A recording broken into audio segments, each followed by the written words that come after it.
প্রবাসীদের সংবর্ধনার মধ্য দিয়ে গোলাপগঞ্জ উপজেলার আমুরা ইউনিয়নের সৈয়দা আদিবা হোসেন উচ্চ বিদ্যালয়ের বার্ষিক ক্রীড়া প্রতিযোগিতার পুরস্কার বিতরণী অনুষ্ঠান সম্পন্ন হয়েছে। শনিবার বিদ্যালয় প্রাঙ্গণে আয়োজিত এই অনুষ্ঠানে অত্র প্রতিষ্ঠানের ম্যানেজিং কমিটির সভাপতি মোহাম্মদ রুহেল আহমেদের সভাপতিত্বে এবং সহকারী শিক্ষক আবু তাহের সিদ্দিকী ও রোকসানা বেগমের যৌথ পরিচালনায় বক্তব্য রাখেন প্রবাসী কল্যাণ সংস্থার সভাপতি এতোয়ার হোসেন মুজিব, সহসভাপতি সজীব আলী, সাধারণ সম্পাদক সুহেল আহমেদ চৌধুরী, কোষাধ্যক্ষ কাউসার আহমেদ জগলু, যুক্তরাষ্ট্র প্রবাসী Alhaj Dudu Mia, greater Golapganj association of new জার্সির আহ্বায়ক আবুল কালাম এবং কানাডা প্রবাসী জিয়া উদ্দিন আহমেদ। বিদ্যালয়ের পক্ষ থেকে সংবর্ধনা পেয়ে সংবর্ধিত প্রবাসীরা বলেন, থেকে আজ পর্যন্ত আমরা এই সৈয়দা আদিবা হোসেন উচ্চ বিদ্যালয়ের বিভিন্ন কাজে নিয়োজিত আছি। ইনশাল্লাহ আগামীতেও থাকবো। এই স্কুলের প্রতিষ্ঠাতা যিনি আমাদের মরহুম সৈয়দ মকবুল হোসেন সিমিয়া সাহেব, উনি এবং ওনার ফ্যামিলিকে সবাইকে জানাই আমার অন্তঃস্থল থেকে ধন্যবাদ।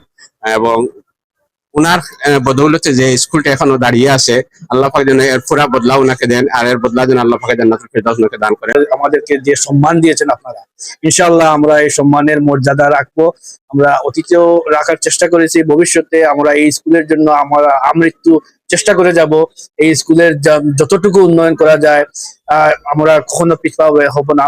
এছাড়াও অনুষ্ঠানে বক্তব্য রাখেন প্রবীণ মুরব্বী মশাদ আহমেদ চৌধুরী, ঢাকা দক্ষিণ বহুমুখী উচ্চ বিদ্যালয় ও কলেজের সহকারী শিক্ষক মোহাম্মদ শাইকুল ইসলাম, শিক্ষানুরাগী নুরুল ইসলাম মুন্না, ইউপি সদস্য আব্দুল গফফার কুটি, ফ্রান্স প্রবাসী আব্দুল মাতিন, ইউপি সদস্য তারেক আহমেদ, ফয়সাল আহমেদ, সাবেক ইউপি সদস্য নুরুল ইসলাম, প্রবাসী কল্যাণ সংস্থার সদস্য সেলিম উদ্দিন সেলু, মুরব্বী মাসুক উদ্দিন এবং জাতীয় গণমাধ্যমের নির্বাহী সদস্য কামরান উদ্দিন বাদল সহ আরও অনেকে। এ সময় প্রবাসীদের প্রতি কৃতজ্ঞতা প্রকাশ করে বিদ্যালয় কর্তৃপক্ষ এবং এলাকাবাসী জানান, আমরা কিছুটা না হলেও ওনাদের কাছে কৃতজ্ঞতা স্বীকার করতে পেরেছি। সেজন্য স্কুল কমিটির পক্ষ থেকে, এলাকাবাসীর পক্ষ থেকে আমি সবাইকে কৃতজ্ঞতা জানাচ্ছি।